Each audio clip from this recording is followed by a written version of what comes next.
దయ కలిగిన దేవునికి మహిమ కలుగునుగాక. ప్రియ స్నేహితులందరికీ దివ్య వాక్యోదయం.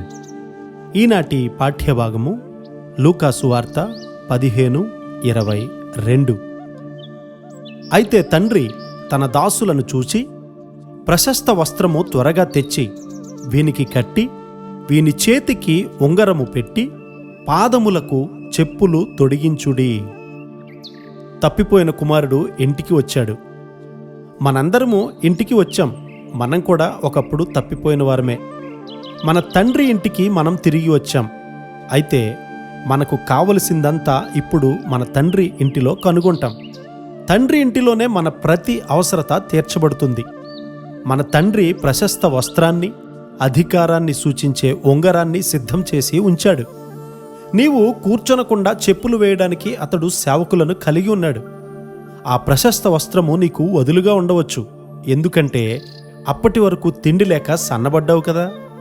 మనలో కొంతమంది మన తండ్రి ఇంటిలో సమృద్ధి అయినటువంటి ఆహారాన్ని కనుగొంటారు.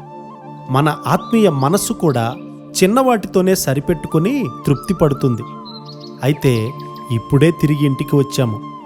తండ్రి ఇంటిలో అపవిత్రమైనది ఏదీ కూడా మనకు కనబడదు. ఒకానొక దినానికి దేవుని వాక్యం ఎడల ఆసక్తి, దానికి విధేయత చూపించడము తప్ప మరి దేనిని కోరుకోము. ప్రేమహీనమైన ఒక్క మాట కూడా నీ నోటి నుండి రావడానికి నీకు ఇష్టం ఉండదు. అపవిత్రమైన తలంపు నీకు రాదు. ఒకప్పుడు క్రిందున్న వాటితోనే తృప్తి పడ్డావు. అయితే క్రీస్తు వారు నిన్నిప్పుడు ఉన్నతమైన స్థితికి లేవనెత్తారు. గొప్ప పరిశుద్ధుల హృదయంలో నిత్యత్వానికి చెందినటువంటి ఆలోచనలు ఉంటాయి. అందుకే నీవు వారి జీవిత చరిత్రలను చదువుతావు. దేవుడు నీకిచ్చే ఆహారము పరలోకంలో సిద్ధపరచబడింది. నీవు దానిని భుజిస్తే అంత తేలికగా వ్యాధిగ్రస్తుడవు కావు. నీవు దానిని అనుదినం భుజించి నెమరు వేసుకొని ఆత్మీయంగా జీర్ణం చేసుకుంటే నీవు బలవంతుడు అవుతావు. బండ నుండి తీయబడిన తేనె అంటే అదే మరి. నీవు నిజంగా మారుమనసు పొందితే దేవుని వాక్యం నీకు తీయగా ఉంటుంది. అది తీయగా లేదంటే నీలో ఏదో ఒక తప్పు ఉండి ఉంటుంది. నీవు దానిని ఎంత ఎక్కువగా ప్రేమిస్తావో అంతగా నీవు శక్తిమంతుడు అవుతావు. నీలో నుండి వచ్చే మాటలు ప్రవచనాత్మకంగా ఉంటాయి. నేను కూడా కళాశాలలో చదువుతున్న దినాల్లో ఎక్కువగా విమర్శిస్తూ ఉండేవాణ్ణి.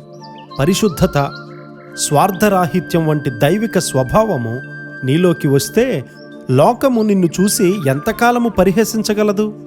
నీ ప్రశస్త వస్త్రములలో నీవు సరిగా ఇమడాలి. అలాగే ఉంగరము, చెప్పులు కూడా ఇమడాలి. ప్రజలు తండ్రి ప్రేమను, ఆయన మహిమా స్వభావమును చూచుదురుగాక. ఆమెన్.